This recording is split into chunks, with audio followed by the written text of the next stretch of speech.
Hello everyone and welcome to In My Mug episode 393 on Monday the 23rd of May 2016. I'm your host Stephen Layton. What do we do now?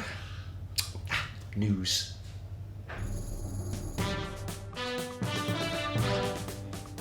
Okay, so news. Oh, by the way, this is what you look like when you do Eurovision last weekend and I still haven't caught up on my sleep.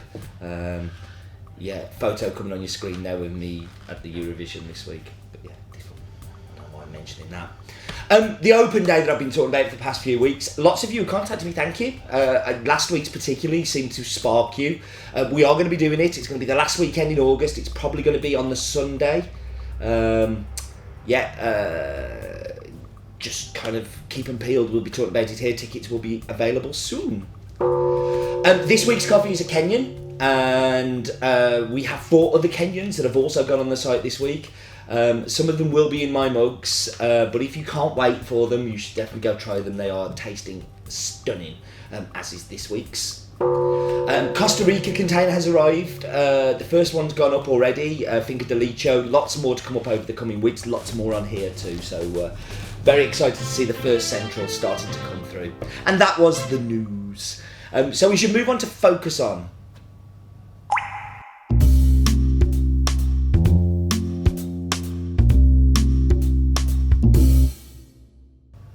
So this week's focus on is very short and one that requires you to do some reading. If you go to the link that is on your screen now, which is http://go.hasbeen/focus393, you will be able to go and read about how we got our Kenyans, and that's all I'm going to give you for focus on.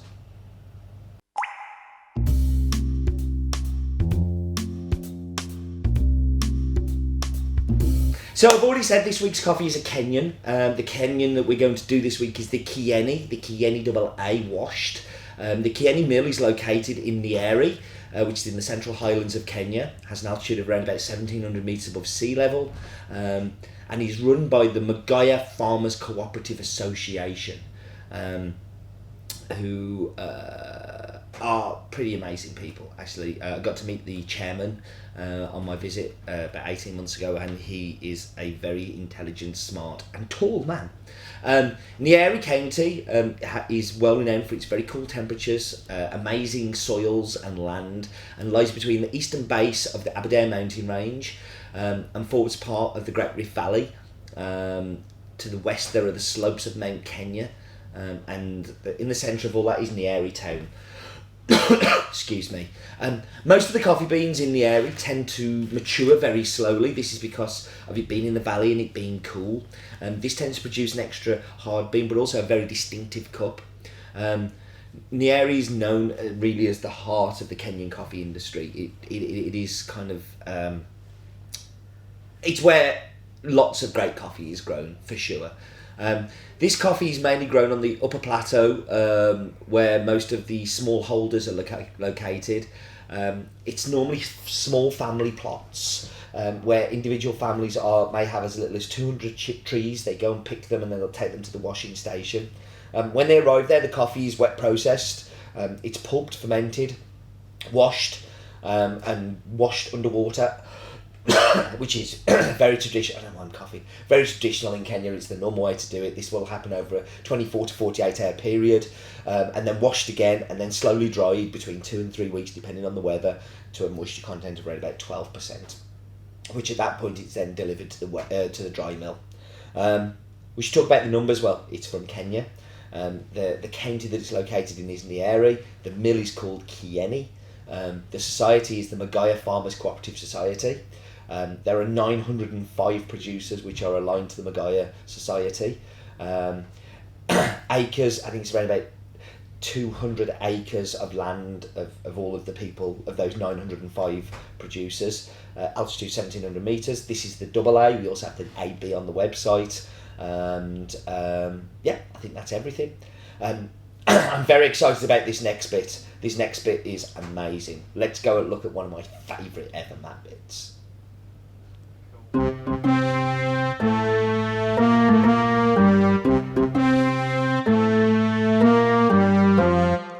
So there I am, and look, I look really excited, don't I? Do you know why I'm really excited? because we're going to Africa for a map bit, and we're going to go somewhere where we have lots and lots of detail. But there's the wonderful, wonderful continent of Africa. And unlike last week when we went to Ethiopia, this time we're going to Kenya, which is just south of Ethiopia. And we're going down to the Kenya Kieni region, down. But first, before we do that, we'll have a fact. And Kenya was a British colony and was under British colonial rule between 1895 and 1963. And when you go to Kenya, there is still lots and lots of history of that. Now, the Kieni, you see the yellow bits? That's the bits they cover over the coffee when it's drying and it rains. That is they are the drying tables. You can see just to the right of that little marker there's like a pathway, and that's where the gate is. And I've got a photograph of me standing by that gate. And that's why I know so much about this washing station, is because it just have so much info, because I spent a whole day there, and I got to meet the mill manager, and I got to meet lots of the farmers delivering cherry. I even managed to bring some parchment away, so coffee that had been dried in the parchment but was still ready to seed. And I'm hoping at some point in the future we'll actually see some coffee from that seed, because we planted it in El Salvador. So that was the map bit. Didn't I tell you? The best map bit. I love that one. I love that you can see the drying tables. You can even see the plastic that they pull over at night, or if it rains. Fantastic map bit. Let's hope Roland's daft fact is equally as fantastic.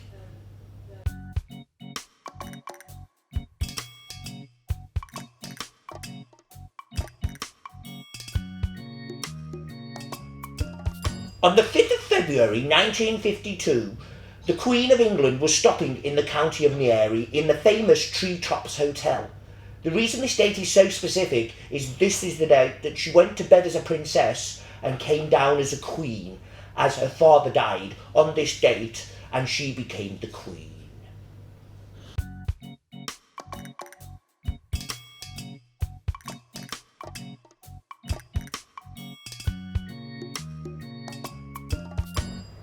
It is true that on the 5th of February, King George VI died, and the Queen went up into the tree house, because the treetops they are treetop rooms that you can have there. She was on a honeymoon.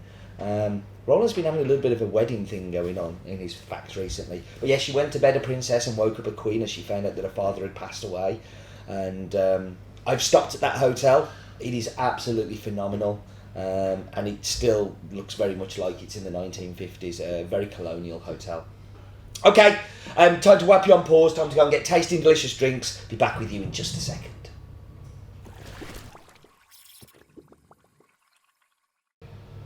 Okay, so we're back. We're going to go straight into the espresso. Big espresso cup, little espresso inside it.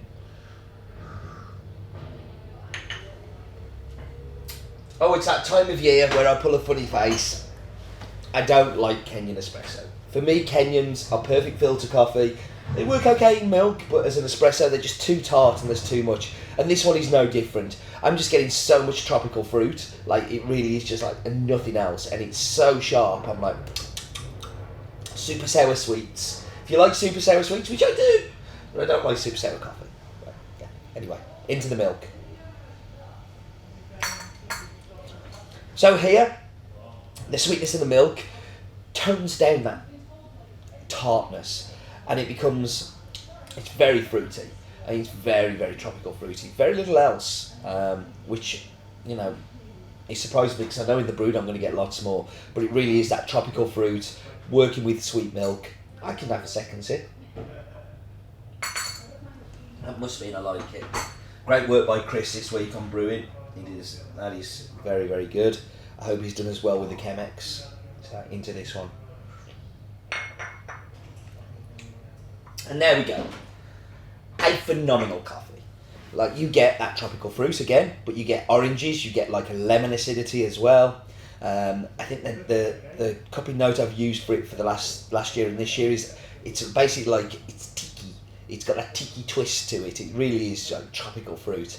But it's not just that, it finishes on a beautiful sweet caramel sweetness. It is a deliciously different Kenyan. I mean, it really is so different to what you expect from a Kenyan, but so what you expect from a Kenyan too, with that high acidity, clean cup, shop, transparent. It is beautiful. All of the Kenyans this year are amazing. Do go and look at that link that I gave you in the Focus On to find out a little bit more how we've got these and how we're developing our relationships in Kenya. I'm really proud of what we're doing there.